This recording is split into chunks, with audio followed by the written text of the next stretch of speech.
ದಕ್ಷಿಣ ಕನ್ನಡ ಜಿಲ್ಲೆಯ ಕಡಬದಲ್ಲಿ ಇಂದು ಸೌಜನ್ಯ ಪರ ಬೃಹತ್ ಪ್ರತಿಭಟನೆ ನಡೆಯಲಿದೆ. ಕಡಬದ ಮರ್ದಾಳ ಎಂಬಲ್ಲಿ ಸೌಜನ್ಯ ಪರ ಪ್ರತಿಭಟನೆ ನಡೆಯುತ್ತೆ. ಕಳೆದ 3-4 ತಿಂಗಳಿಂದ ನಿರಂತರವಾಗಿ ನೂರಾರು ಕಡೆಗಳಲ್ಲಿ ಹೋರಾಟ ನಡೀತಾನೆ ಇದೆ.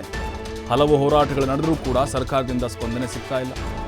ಸೌಜನ್ಯಳಿಗೆ ನ್ಯಾಯ ದೊರಕಿಸಿಯೇ ತೀರ್ತೀವಿ ಅಂತ ಹೋರಾಟಗಾರರು ಕಿಚ್ಚು ಹಚ್ಚಿಕೊಂಡಿದ್ದಾರೆ. ಈಗ ಅಂದರೆ ಒಂದು ರೀತಿ ಕಿಚ್ಚು ಹಚ್ಚಿಬಿಟ್ಟಿದೆ. ಕರಾವಳಿ ಭಾಗದಲ್ಲಿ 3-4 ತಿಂಗಳಿಂದ ನಿರಂತರವಾಗಿ ಹೋರಾಟಗಳು ನಡೀತು. ಪರ ವಿರೋಧದ ಹೋರಾಟಗಳು ಕೂಡ ಅದರಲ್ಲಿ ನಡೀತಾ ಇದ್ದಾವೆ ಅನ್ನುವಂಥ ಒಂದು ಚರ್ಚೆಗಳು ಕೂಡ ಆರಂಭದಿಂದ ನಡೀತಾನೆ ಇದ್ದಾವೆ. ಸೌಜನ್ಯಳಿಗೆ ನ್ಯಾಯ ದೊರಕಿಸೇ ಕೊಡ್ತೀವಿ ಅನ್ನುವಂಥ ಪಣ ಕೂಡ ತೊಟ್ಟಿದ್ದಾರೆ ಹೋರಾಟಗಾರರು. ಕಡಬದಲ್ಲಿ ಇವತ್ತು ಸೌಜನ್ಯ ಪರ ದೊಡ್ಡ ಮಟ್ಟದ ಪ್ರತಿಭಟನೆ ನಡೆಯುತ್ತೆ. ಸೌಜನ್ಯ ಸಾವು ಮತ್ತು ಅತ್ಯಾಚಾರ ಪ್ರಕರಣಕ್ಕೆ ಸಂಬಂಧಪಟ್ಟಂತೆ ನ್ಯಾಯ ಸಿಗಬೇಕು, ಅಸಲಿ ಆರೋಪಿಗಳನ್ನು ಬಂಧಿಸಬೇಕು ಅನ್ನುವಂಥ ಕೂಗು ನಿರಂತರವಾಗಿ ಅದು 3-4 ತಿಂಗಳಿಂದ ನಡೀತಾನೆ ಇದೆ. ಸಾಕಷ್ಟು ರೀತಿಯಾದಂಥ ಹೈಡ್ರಾಮಾಗಳು ಕೂಡ ನಾವು ನೋಡಿದ್ದೇವೆ. ಸರ್ಕಾರ ಇದನ್ನು ಸ್ಪಂದಿಸ್ತಾ ಇಲ್ಲ, ಇದನ್ನು ಪರಿಗಣನೆ ತೆಗೆದುಕೊಳ್ತಾ ಇಲ್ಲ. ಮತ್ತೆ ಇದನ್ನು CBI ಕೊಡಬೇಕು, CID ಕೊಡಬೇಕು, ಈ ರೀತಿಯಾಗಿ ಒತ್ತಾಯಗಳು ನಿರಂತರವಾಗಿ ಬರ್ತಾ ಇದೆ. ಬಟ್ ಈಗ ಸರ್ಕಾರ ಮತ್ತೆ ಮರುತನಿಖೆ ಮಾಡಬೇಕು ಅನ್ನುವಂಥ ಒತ್ತಾಯವನ್ನು ಸಂಘಟನೆಗಳು ಮಾಡ್ತಾ ಇದ್ದಾವೆ. ಅದೇ ರೀತಿಯಲ್ಲಿ ಯಾವ ರೀತಿಯಲ್ಲಿ ಇವರು ಎಲ್ಲಿಂದ ಈ ಹೆಣ್ಣು ಮಗಳನ್ನು ಅತ್ಯಾಚಾರ ಕೊಲೆ ಮಾಡಿ ಯಾವ ರೀತಿಯಲ್ಲಿ ಎಲ್ಲಿ ತಂದು ಹಾಕಿದ್ದಾರೆ ಎಂಬುದನ್ನು ಎಲ್ಲವನ್ನು ವಿಡಿಯೋ ಮುಖಾಂತರವಾಗಿ ನಿಮಗೆಲ್ಲ ತೋರಿಸಿಕೊಡ್ತಾ ಇದ್ದಾರೆ. ಅದು ಹೋರಾಟ ವೇದಿಕೆಯಲ್ಲಿ ತೋರಿಸಿಕೊಡ್ತಾ ಇದ್ದಾರೆ.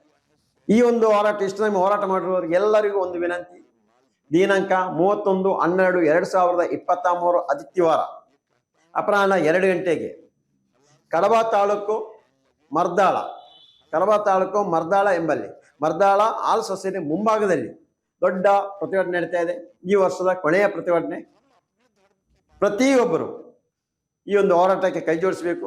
ಇಲ್ಲಿ ಜಾತಿ ಭೇದ ಮರೆತು ಈ ಒಂದು ಹೆಣ್ಣು ಮಗಳಿಗೆ ನ್ಯಾಯ ಕೊಡಿಸುವ ಉದ್ದೇಶದಿಂದ ಪ್ರತಿಯೊಬ್ಬರು ಬಂದು ಕೈ ಜೋಡಿಸಬೇಕಾಗಿ ಈ ಮೂಲಕ ಕೇಳ್ಕೊಳ್ತಾ ಇದ್ದೀವಿ.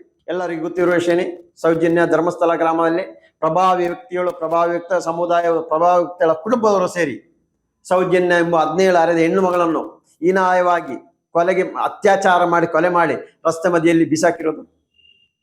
ಇದಕ್ಕೆ ಹೋರಾಟ ಮಾಡಿ ಈ ಒಂದು ಹೆಣ್ಣು ಮಗಳಿಗೆ ನ್ಯಾಯ ಕೊಡಿಸಬೇಕು, ಆ ಹೆಣ್ಣು ಮಗಳ ಆತ್ಮಕ್ಕೆ ಶಾಂತಿ ಉಳಿಸಬೇಕು, ಅವರ ಮನೆಯವರಿಗೆ ನ್ಯಾಯ ಕೊಡಿಸಬೇಕು ಎಂಬ ಉದ್ದೇಶದಿಂದ ಹೋರಾಟ ಮಾಡಿ ಬಂದಿರುವುದು ಮಹೇಶ್ ತಿಮ್ಮರೋಡಿ ಅನ್ನೋರು.